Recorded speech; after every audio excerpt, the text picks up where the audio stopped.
Hello viewers. Welcome back to my channel English language and literature. आज की इस video में हम ब्रांचेस ऑफ लिंग्विस्टिक्स को कवर करने वाले हैं।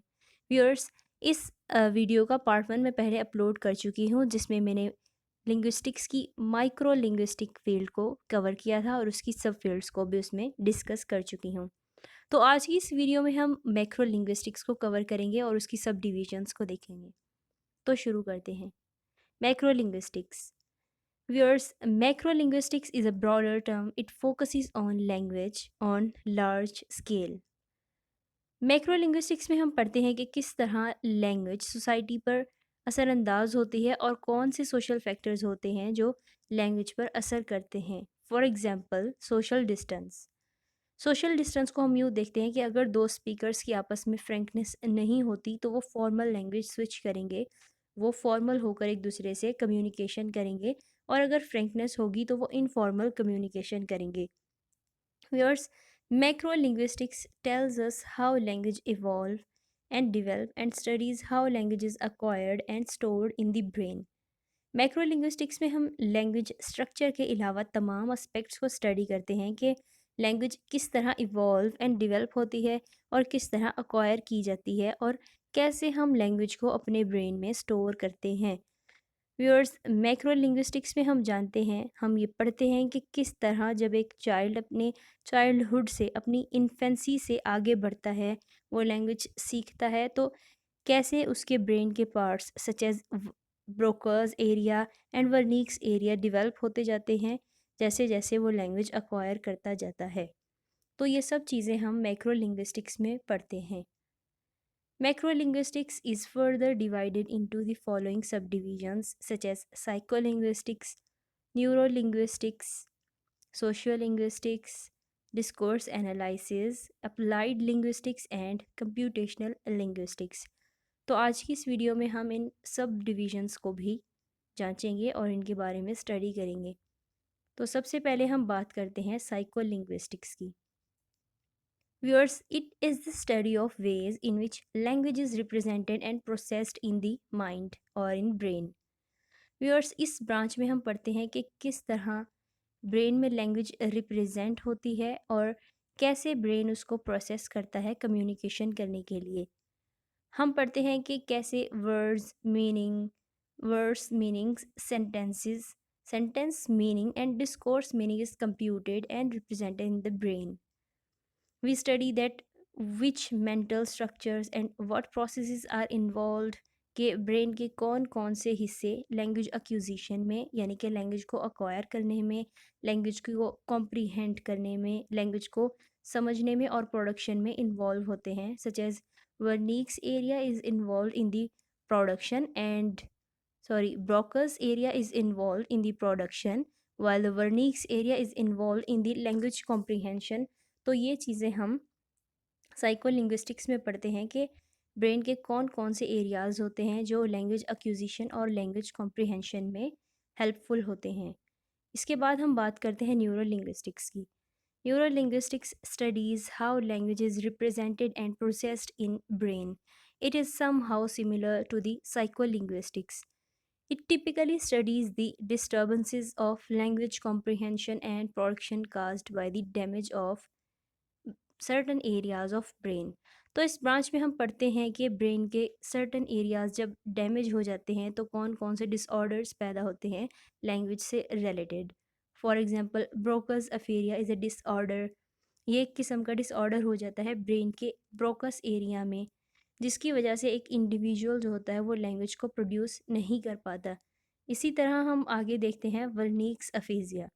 अफेजिया में ब्रेन का वर्निक्स एरिया डैमेज हो जाता है, तो जो एक इंडिविजुअल होता है वो लैंग्वेज को कॉम्प्रीहेंड नहीं कर पाता, वो लैंग्वेज को अंडरस्टैंड नहीं कर पाता। तो ये सब डिसऑर्डर्स हम न्यूरो लिंग्विस्टिक्स में स्टडी करते हैं। व्यूअर्स, इसके बाद हम बात करते हैं सोशल लिंग्विस्टिक्स की। Social linguistics is the study of the relationship between language and society. It studies how society or social factors influence the use of language. For example, a person at home uses informal dialect of English while in school he uses more formal English. इसका example viewers हम यूँ ले सकते हैं कि एक बंदा है जो जब वो घर में कम्युनिकेशन करता है तो वो इनफॉर्मल इंग्लिश यूज़ कर रहा होता है, लेकिन जैसे ही वो स्कूल में जाता है या यूनिवर्सिटी में जाता है तो वो फॉर्मल कम्युनिकेशन करता है और फॉर्मल या हाई लेवल इंग्लिश को यूज़ करता है।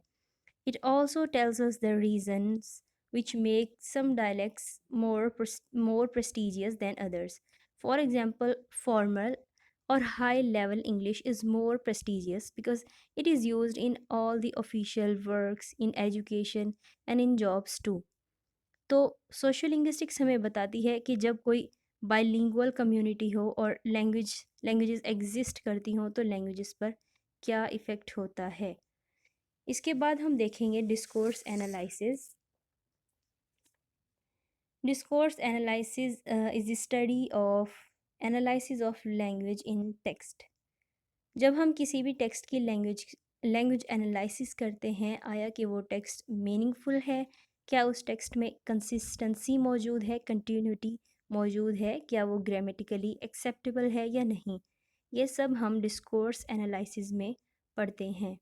It is the study of how stretches of language used in communication assume meaning, purpose, and unity for their users.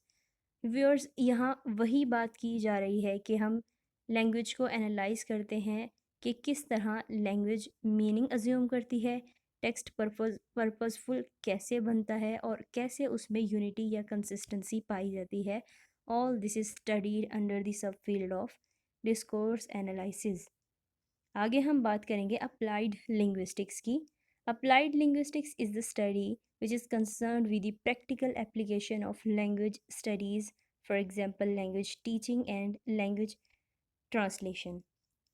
हम इसमें ये पढ़ते हैं कि किस तरह लैंग्वेज स्टडीज़ को, लैंग्वेज टीचिंग को प्रैक्टिकली अप्लाई किया जाता है। जैसे कि सेकेंड लैंग्वेज एक्विजिशन की बात करें, it includes all the teaching and learning methods applied during the teaching of second language.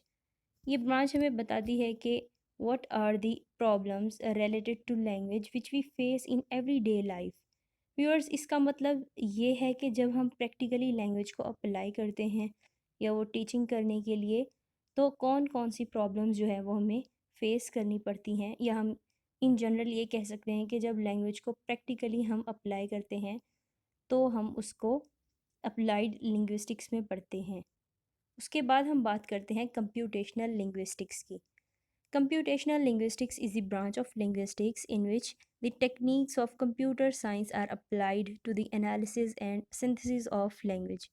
Viewers, इस ब्रांच में हम रिलेशनशिप पढ़ते हैं लैंग्वेज का और कंप्यूटर साइंस का, यानी कि जो कंप्यूटर साइंस के करिश्मे हैं वो हमें लैंग्वेज एनालिसिस करने में और लैंग्वेज को सिंथेसाइज करने में किस तरह मदद करते हैं।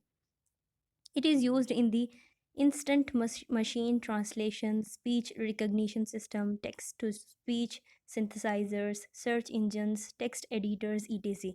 यहाँ वही बात की जा रही है कि किस तरह कंप्यूटर साइंस के बनाए हुए सॉफ्टवेयर्स जैसे कि speech recognition system, text to speech synthesisers, search engines या टेक्स्ट एडिटर्स जैसे कि आर्टिकल रीराइटर हो गया या ग्रामरली हो गया, ये सारे सॉफ्टवेयर्स जो हैं वो किस तरह हमें लैंग्वेज को एनालिसिस करने में और लैंग्वेज को सिंथेसाइज करने के लिए यूज़ होते हैं।